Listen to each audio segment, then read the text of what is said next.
Hey guys, Popo here bringing you guys a new video, and today I actually did a draft for our new VGC draft league. So I'm going to show you guys my team, how I felt about everything, and just kind of talk about how the draft went in general. So I had the 15th pick out of 16, so it's not great, but you also get the 17th pick. So, I mean, there's an advantage there. No, is it 17th or 18th? There's 16th and then 17th. Yeah, you get the 18th pick, sorry. So you get the 15th and 18th pick, and then you don't pick for about 400 years. So I was kind of concerned on what I would get at the 16th pick. I had a couple of Pokemon in mind that I would like to have gotten. I thought maybe Rillaboom, Gmax Rillaboom could have dropped there. I was crossing my fingers for a Galarian Moltres. I also had Rotom Heat on my kind of radar of what I wanted to get. But I wasn't sure what would drop that far because you think that the main threats are going to go off the board first. You know, Feeney's probably going to be the first pick, which it wasn't.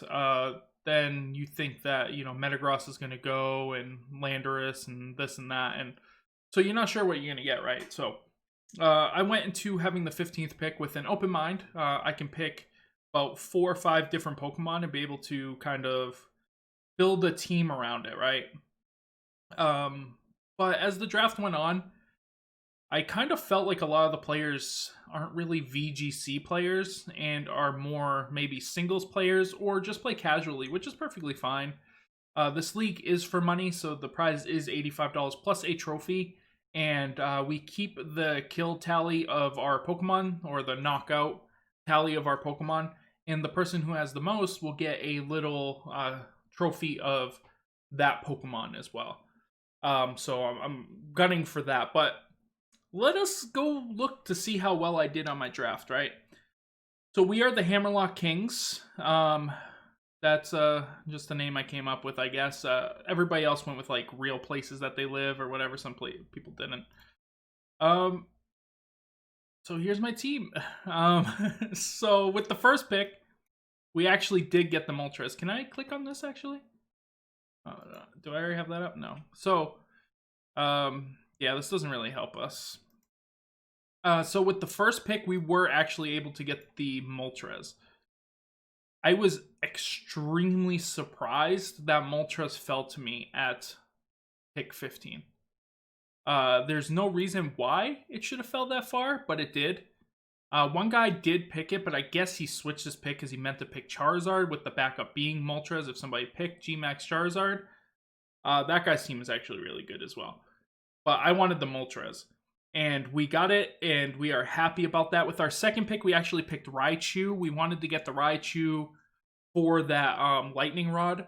We want to be able to support the Moltres. We can do stuff like Volt Switch onto the Moltres, as well as be able to fake out Speed Swap, stuff like that. So I felt like going Raichu with my second pick, which was number 18. So there was one guy in between us, and he picked Regigigas and Galarian Weezing. So his team is pretty strong too. But yeah, I was able to get the Raichu. Felt like I had a good base for a team. The Pokemon I wanted the most in this whole draft, besides Shuckle, which as you can see, I didn't end up getting Shuckle because somebody picked it before I could, was actually Gmax Lapras. This thing is insane, and I feel like nobody is considering it a threat, but as you have seen from my channel or playing yourself, Gmax Lapras is actually insanely good. It counters a lot of the main Pokemon in the meta right now. It destroys Feeney. It destroys Landorus. It can destroy Moltres. So it just does a lot. It doesn't do much to Metagross, but only one person can have Metagross on their team, right? So as long as we have something that can kind of deal with Metagross, we'll be okay. With the next pick, we actually ended up... where did we go with next? I think we went with the Hitmontop next. I love the Hitmontop. Hitmontop is so good. He's versatile. He can do a lot of things. He has the Intimidate. He has Technician. So Technician's going to allow him to do more damage with things like Bullet Punch or even Triple Axle, right? So it's just going to boost his damage output. So in between rounds, we get to change our team, right? And bring different Pokemon and create specific sets maybe to counter what we think our opponent's going to do. So I can build the Hitmontop to be bulky. or I can build the Hitmontop to be kind of a offensive threat with things like close combat, which, you know, with barely any attack investment, actually kill things like stack attack already. And triple axle, barely any investment, -1, already kill things like Landorus. So we can kind of develop a set that we need to be able to bring the Hitmontop almost every time. Fake out, of course, helping hand. We got close combat, triple axle, bullet punch. He just gets so many different tools that Hitmontop is actually going to be really good for our team. With the next pick, I believe we picked Shiinotic here. Because Shiinotic's decent. It's not a great Pokemon, but it is decent, and it gets Spore. It can be pretty bulky if there's teams that really don't have any fire or steel coverage. We can bring Shiinotic pretty easily and be able to set up that Spore. You can go Raichu, Shiinotic, and Speed Swap Spore. It's a valid option. Or you can fake out Spore the other one, Speed Swap Spore the third one, and then you have a fast Shiinotic who can Spore as well as put out a little bit of damage. I mean, its special attack is 90, special defense of 100, so it is pretty bulky as well as being able to dish out a little bit of damage. And with the effect Spore, we can sit there, and if it attacks us with a physical attack, we can possibly get, you know, a paralysis or a poison or something onto them. So Shiinotic, pretty decent. I felt like it was a really good tier 3 pick for us, and I think it's going to do a lot. Our next pick, I believe, was Piloswine. Now, don't sleep on this boy. So, still available. We already picked our tier 2, so we couldn't pick another tier 2 at this time, and we want to save our other tier 2 for our free slot. But Piloswine is not much worse than Mamoswine, except it's more bulky, right? It only has 10 less HP and only has 5 less in each defense, which is already 80 and 60. Where it loses the most is it loses 10 speed and it loses 30 attack. Which might sound like a lot, but in actuality, an Avalanche from a Piloswine one-shots a G-maxed Landorus with, if I have Oblivious, because he can't -1 me with Oblivious. So it just one-shots a G-max Landorus for a tier 4 Pokemon that he cannot KO back. He can do about, I think it's like 80%, something like that, and we can just do that. And even if we don't kill it because he has a bulky set, then we can Ice Shard, right? So having the Ice Shard ability, with on top of that being able to do so much damage to things that are weak against ice, he's a really good choice. And another advantage of having him is that we can go for a full bulky support set with things like Icy Wind and stuff like that, and be able to Ice Shard our Galarian Moltres to set off his weakness policy, which is going to give us a huge advantage. We can also hit things like Lapras for super effective. Maybe we can put weakness policy on Galarian G-Max Lapras to get a little bit of advantage there. We can do a similar thing with Raichu 2, with Lapras and Moltres with Volt Switch. So I felt like having Piloswine is really, really good. If you don't believe me, run some calcs with Piloswine and you'll see how much damage he actually does. Our next pick was actually Gengar. So Gengar is actually already leaving our team because there was a tier 2 Pokemon that we'll talk about in the future. I'm not going to show him here, but that's just better than Gengar. And I didn't see it at first, but we are switching the Gengar for that. But for now, we have the Gengar. I like Gengar. One of my favorite sets is from my cousin, Nick.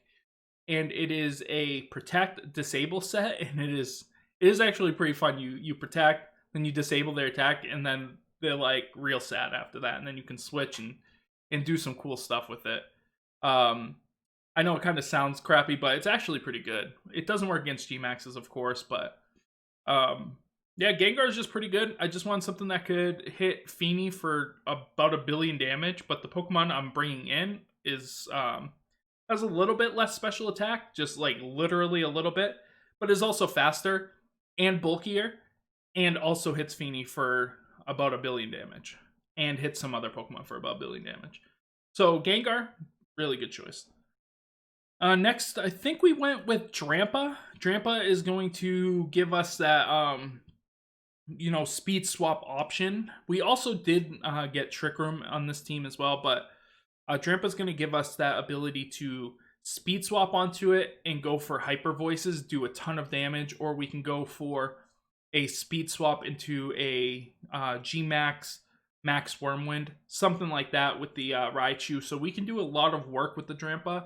Drampa's also a great choice for weakness policy. So if we want to switch it up and have a little bit of a different team where we're not bringing the Moltres, the same build on the Moltres, we can bring the Drampa with the weakness policy, and then we can, hit it with something like Shiinotic could hit it for super effective damage, or they can. Either way, it's going to do a ton of damage. Base 135, special attack is fantastic. He's a great choice for the Assault Vest as well, because he has the 91 special defense, and his HP is not great, but overall, he's just a really strong Pokemon, especially picking this late. I felt like it was a really good choice. Our next Pokemon, and I know you see one of the Pokemon up at the top, but our next one was actually Nidoqueen. I like to have another option that wasn't Piloswine that can still attack things quickly and also be switched into super effective electric attacks against like Moltres or Lapras, because that could be a threat, right? There's a lot of fast electric Pokemon. There's what is his name? Xurkitree. The Xurkitree and Regieleki are the two biggest ones that can do a lot of damage, and if we don't bring Raichu for some reason, then we'll have a Nidoqueen or we'll have a Piloswine that can sit there and do something, and Nidoqueen gets a lot more coverage moves, so it gets pretty much a move from every typing. So with a Choice Scarf, I can do a lot of damage to a lot of different Pokemon. And it's decently bulky. It's been used in VGC before. I just felt like it was really good. Sheer Force makes a lot of moves do so much damage. So I felt like Nidoqueen here was a really good choice and just a nice backup to Piloswine. Then our next Pokemon is actually Kartana. So we got Kartana second to last pick. And I was going to pick Pheromosa. But then Doxy from my chat said, hey, I think Kartana's still available. Lo and behold, it was. No reason not to pick Kartana. Kartana is fantastic. I mean, the base of this team, Lapras, Kartana, Moltres, is insane, right? Those are Pokemon that you see running around VGC in general. Never mind having them all on the same team in a draft league. I felt really happy about being able to get Kartana that late, second to last pick. Of course, he's absolutely disgusting. You all know that. He gives us, we don't have a steel type, so he actually gives us that little bit more reach that we can have that steel type. He gives us a better grass type as well, so we can hit things like Feeny for super effective, be able to kill that. We can hit all the Tapus for super effective, which is fantastic. We can also hit things like Ice Horse, right? So Ice Horse is also kind of a weakness of our team. Yes, we have the Moltres, but it hits Moltres for so much damage it doesn't even matter. Piloswine's good against Horse, but Kartana is just so much better against Horse that's not even funny. So Kartana, fantastic, second to last pick. Once again, thank you, Doxy, for that. And our last pick was actually Beheeyem. It was a toss-up between Beheeyem and what's his name? Bronzor. So it's Beheeyem and Bronzor. And the reason why I went Beheeyem, even though Bronzor probably would have been more bulky, but it allows me to bring Piloswine and Beheeyem in the same team. Whereas if I had Bronzong, I probably couldn't bring both, because Piloswine would just be kind of nerfed. So I wanted to be able to have Beheeyem for Trick Room, Anti-Trick Room, things like that. It has a huge special attack. It has pretty good special defense. Actually, its stats overall are pretty okay. He can live hits from certain things. He seems like a decent mon to use here. He also gets telepathy, so I can do something like Earthquake on Piloswine. So I can go Piloswine, Earthquake with Beheeyem, whatever, Trick Room, and then I can just Earthquake away while he's out without having to worry. So it's really good in that fact.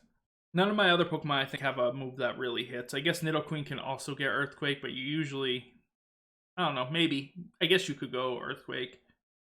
Drampa doesn't really do anything with that. So, I don't know. I think my draft is fantastic. There's only one team I'm really worried about. And let me see if I can remember. It's this guy. So this guy's team is really good. And this is the guy who took the G-Max Charizard, right? But he went G-Max Charizard, and next turn he went Torkoal, and then Gastrodon, and Venusaur. For some reason, in this, Venusaur was a tier 2, which I don't agree with. Venusaur should have definitely been a tier 1 Pokemon. But he was able to get that. He got the Suicune, because the Suicune can, of course, do Tailwind. So he can go really fast with this team. But he can also go really slow, because he has things like the Trevenant, right? That does do Trick Room. I wanted to pick Trevenant, but I ended up not picking it. And maybe I should have picked it, because with Harvest and Trick Room, he can just get his berries back, and he's going to be really hard to beat. Heliolisk, of course, gets the solar power. So he's going to be powered up by the Torkoal coming out. Same with the Charizard. So this guy I have the biggest worry about, because I don't really have anything to stop this team. Rock is going to be the biggest thing against this team, and we don't really have Rock, right? So we will be struggling against that team. We do face them during the regular season, but we might be in separate brackets in the playoffs. Who knows? We'll see.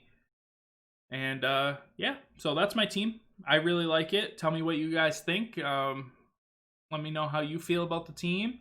And if you want to see me play the matches with this team, which is starting actually this week, you can subscribe to the channel, or you can follow me on Twitch over at Twitch TV Popo's Pokemon, and where I stream 4 days a week. And I will be streaming on my birthday, which is coming up on this Sunday, the 22nd of November. I'll be streaming at 9 a.m. Eastern. We're going to do an 8-hour stream, half Mario Maker, half Pokemon. So if you're interested in watching that, feel free to come by. And I hope you guys enjoyed the video. If you did, make sure you rate, subscribe, and comment. And I will see you guys later.